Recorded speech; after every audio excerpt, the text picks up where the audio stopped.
Hello viewers, today we will see how you start the line command and how you draw the line.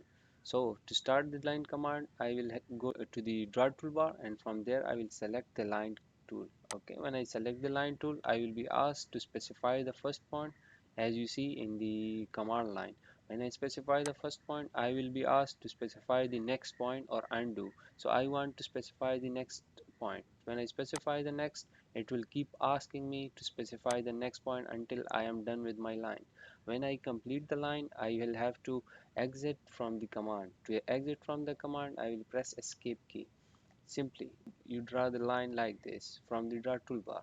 So if you have to draw a line using a command key, shortcut command key, you simply have to press L key and press enter. When you press enter, you will be asked the same procedure in the command line. Specify the first point, specify the next point, and keep specifying until you are done with your line. When I am done, I will press escape to exit from the line command. I hope you like this simple and short video of how to draw a line.